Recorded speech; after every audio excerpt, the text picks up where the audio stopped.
किसी कंपाउंड के central atom का पता कैसे चलता है, उस कंपाउंड पे del positive del negative charge कैसे आ जाता है और इलेक्ट्रोनेगेटिव की कहाँ तक औकात है। ये 3 चीज़ें नहीं पता तो इसे ज़रूर देखो। तो बात करेंगे यहाँ पे इलेक्ट्रोनेगेटिविटी।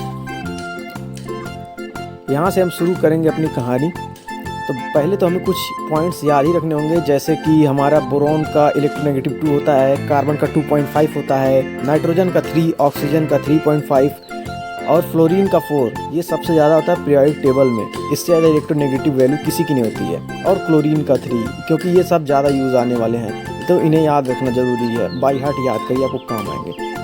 सबसे पहला पॉइंट देखते हैं, जिस एटम की इलेक्ट्रोनेगेटिव वैल्यू जितनी कम रहती है, यानी सबसे कम, वही सेंट्रल एटम बनता है। और इससे पहले मैं कोई एग्जांपल दूं, आपको एक पॉइंट याद रखना होगा कि हाइड्रोजन कभी भी सेंट्रल एटम नहीं बनता है।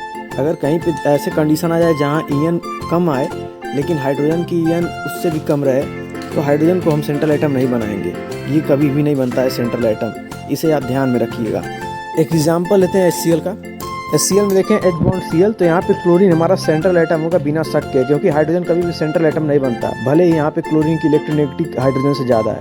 इसी तरीके से H2O में भी कम ईएन वाले का हो गया। अब जिसकी ईएन ज़्यादा रहती है वो बन जाता है सराउंडिंग एटम। यही दूसरा पॉइंट है। एग्जाम्पल देख रहे हैं आप लोग SiCl4 का, सिलिकॉन का 1.8, क्लोरीन का 3, तो फिर से सेंट्रल एटम बन गया सिलिकॉन और क्लोरीन हमारा यहाँ बन जाएगा सराउंडिंग एटम। तो ये हमारा दूसरा पॉइंट भी क्लियर हो ही गया होगा। तो 2 पॉइंट अब तक तो हमने सस्ते में निपटा दिए हैं। अब एक और एग्जांपल ही जरा देख लेते हैं CCl4 का। तो यहाँ भी कार्बन की इलेक्ट्रोनेगेटिव 2.5, क्लोरीन की 3, फिर से कार्बन बन गया सेंट्रल, क्लोरीन बन गया सराउंडिंग। ये खेल खत्म। अब फिर देख लेते हैं तीसरा पॉइंट। तीसरे पॉइंट में मैं आपको ये बताऊँगा किसी पे डेल पॉजिटिव कैसे आता है और डेल नेगेटिव कैसे आता है। इसके लिए आपको ईएन याद रखने की ज़रूरत पड़ेगी, क्योंकि बिना ईएन याद रखे कोई भी काम होने वाला नहीं है। यह बात आपको हमेशा याद रहनी चाहिए कि इलेक्ट्रॉन हमेशा लेस ईएन वाले एटम की तरफ से हाईयर ईएन वाले एटम की तरफ जाता है। इलेक्ट्रॉन हमेशा हाई ईएन वाले एटम से लो ईएन वाले एटम की तरफ प्रस्थान करता है। ये बात आपको याद रखना पड़ेगी किसी भी कीमत पे, तभी आप बता पाएंगे डेल पॉजिटिव डेल कैसे। डेल पॉजिटिव डेल नेगेटिव बताने का यही इस्तेमाल आएगा। एग्जाम्पल देते हैं HCl। यहाँ पे क्लोरीन की इलेक्ट्रोनेगेटिव ज़्यादा है, इसलिए क्लोरीन हाइड्रोजन की तरफ से इलेक्ट्रॉन खिंचवा लेगा, या फिर इलेक्ट्रॉन खुद क्लोरीन की तरफ जाएगा। तो जिसकी तरफ जाएगा उसके पास डेल नेगेटिव, जिसके पास से गया उसके पास डेल पॉजिटिव। एक जो कोई एग्जांपल नहीं है।